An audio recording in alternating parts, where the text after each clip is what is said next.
Vikings Valhalla Season 2 comes to an explosive end, but the futures of Freydis, Harald, and Leif are anything but ensured. The events of this season have forever changed the fate of the Vikings. The first episode of Vikings Valhalla Season 2 introduces the Jomsvikings, a group of Viking mercenaries and pirates feared in equal measure for both their battle prowess and ruthlessness.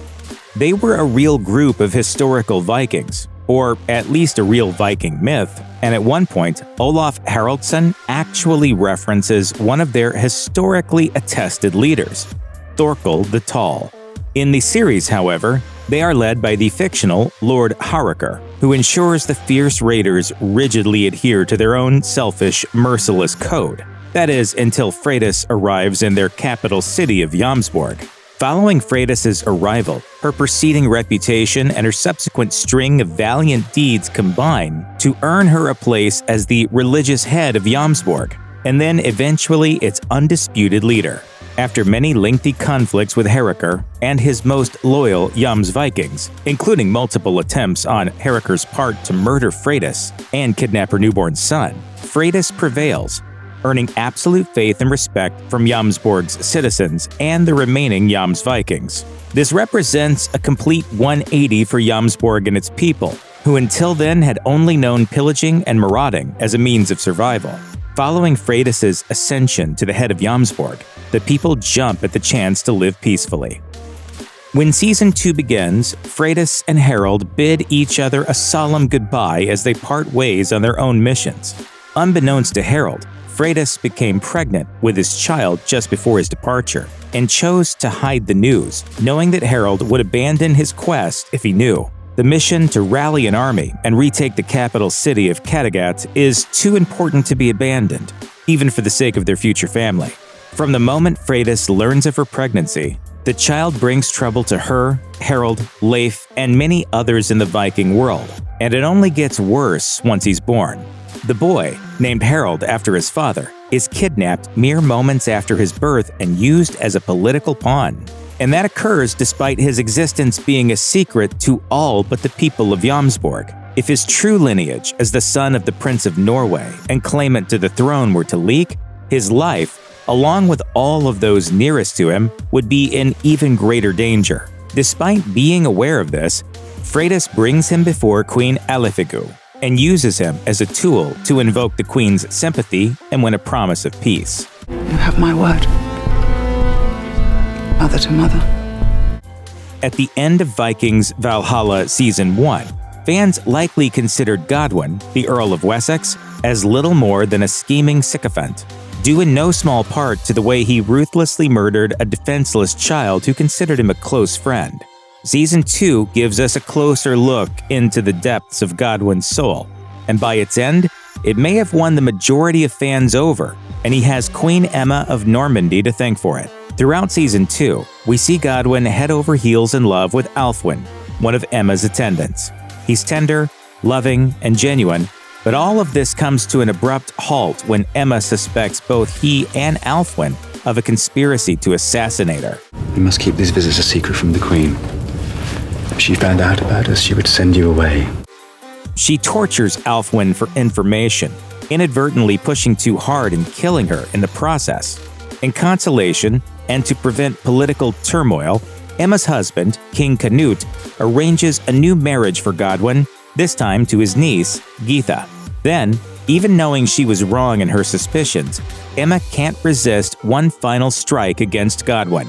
She tracks down the ring that belonged to Godwin's disgraced father, mounts it on a necklace chain, and orders Geitha to wear it always so that Godwin will forever be reminded of his past.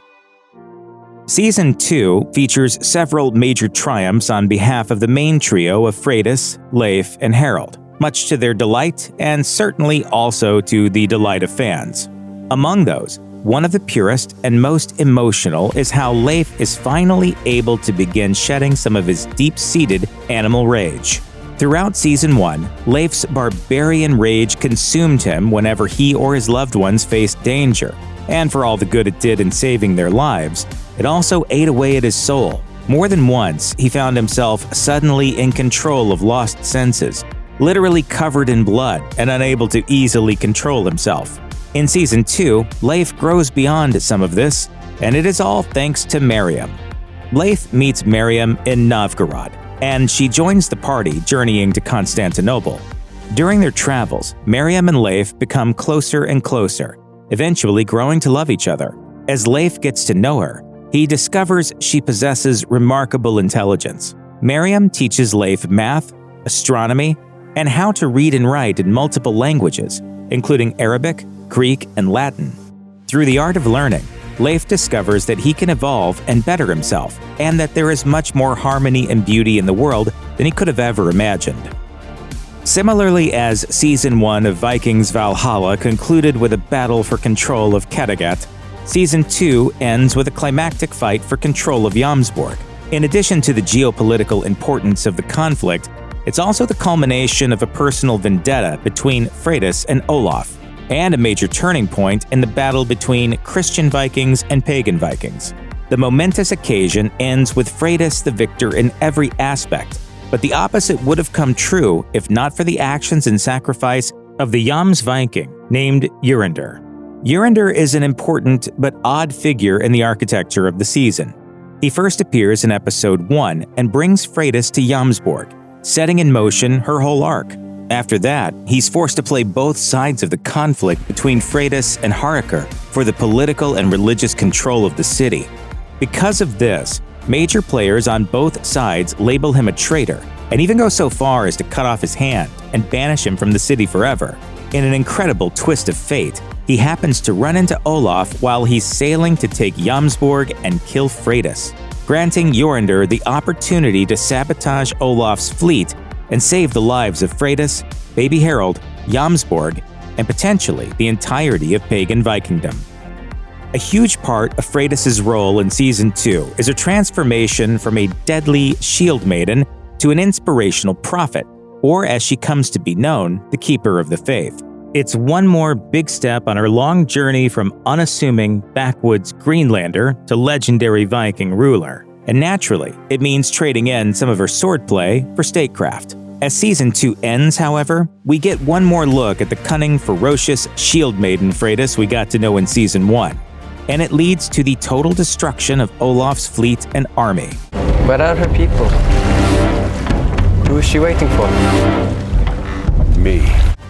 Building off of Jorundr's sacrifice, which gave Olaf and his fleet the false impression that they were clear to enter the Bay of Jomsborg, Freydis calmly allows the fleet to fill the bay, even letting them pull up to the city's docks. Then her brilliance begins to reveal itself as a series of submerged urns begin to open and the waters of the bay begin to turn black. Unbeknownst to Olaf and his men, the waters in which they float are now slick with oil, and with one casual flick of a lit torch from Freydis, the entirety of Olaf's fleet burns to cinders. It's refreshing to see that the new, pious Freydis is every bit the tactician she used to be.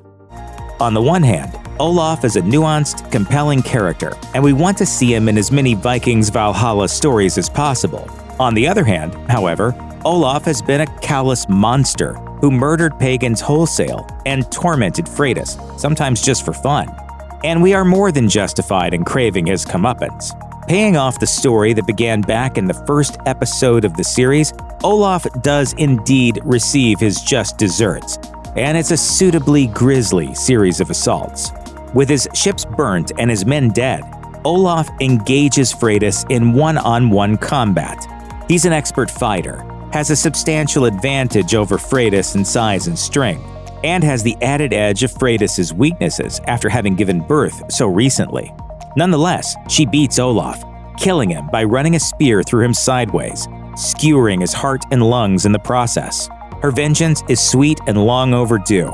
As much as we'll miss Olaf, the ending of Season 2 is better for providing closure to such an extended storyline. Hundreds of miles from the Viking territories of England and Norway, Leif, Harald, and a motley crew of sailors and slaves brave the Dnieper River to travel from Novgorod to Constantinople. The journey is a long one, filled with deadly ice floes and even deadlier enemy raiders, and many of those that set out with Leif and Harald didn't survive for long. Those that do survive, however, form strong bonds, and in the case of Harald and the nobleman's daughter named Elena, the bond turns into love. Despite Harald's relationship with Freydis, and perhaps partially because she kept their child a secret from him, the Viking eventually falls for the young Elena, making love to her and sharing several intimate moments. Though Harald had assumed Elena a relatively unimportant figure politically, she is revealed as the exact opposite just as the crew is about to reach Constantinople. Harald is unexpectedly greeted by the great city's emperor, who reveals Elena to be his new empress. She reveals herself to Harald, holding herself proudly and shining in extravagant jewelry and robes. For Harald, who made the difficult choice to betray his love for Freydis to pursue Elena, the news that she's to be married to one of the most powerful people on the planet comes as a heavy blow, one that is unlikely to heal anytime soon. With Freydis in charge of Jomsvikings, having transformed the city into a haven for pagan Vikings, and raising the son of the prince there, the city has rapidly become a major power in the Viking world. Though not of a similar size and population as cities like Kattegat and London, Jomsvikings has become as important and influential as the rest due to its religious significance and the royalty that calls it home. Despite its importance, the newly reworked version of the city is very young, and that makes it vulnerable. In her final act in Season 2, Freydis secures peace for Jomsvikings, and the level to which her mission succeeds will undoubtedly set the stage for a potential Season 3. In what might go down as the single smartest strategic move Freydis ever makes, she spots the young Svein, son of King Canute, among Olaf's forces and coaxes him into debarking from his ship and watching her battle with Olaf up close. In doing so, she saves him from burning in her oily trap, thereby saving herself and her people from becoming enemies of the mighty Canute. What does it say on your sword? It says the Keeper of the Faith. It is my destiny to protect those who worship the old gods. Her brilliance continues when she escorts Svein to his mother, Queen Alfigu, in Kattegat, granting her the gift of her son's life in exchange for a promise of peace between the fledgling Jomsvikings and the tremendous might of Norway. Though Season 2 ends with a breath of fresh air, several factors threaten to punch our protagonists in the gut and knock that wind right out of them sooner or later. And Freydis and Harald lie at the center of almost every one of them. Freydis won a huge victory when she killed Olaf, but he was Harald's half-brother. For all the animosity between the two men, they both live within the Viking ethos, meaning both care deeply for their honor and that of their family. Harald may not take the news of his half-brother's death lightly, especially when it is combined with the fact that Freydis just secured peace with Kattegat, the exact city that Harald is set on conquering. Adding further wrinkles to their relationship are Freydis' decision to hide Harald's son from him and Harald's infidelity with Elena. Elena has made it very clear to Harald that, despite her marriage to the Emperor, she wants their affair to continue, which, if discovered, could quickly turn the mighty Constantinople from friend to foe. Even if none of these potential disasters come to pass, and Freydis and Harald once again become a united front against Kattegat, that still pits them against King Canute, Queen Alfigu, Queen Emma, and the combined might of most of the Viking world. That makes the ending of Vikings Valhalla Season 2 the calm before one cold, catastrophic storm or another.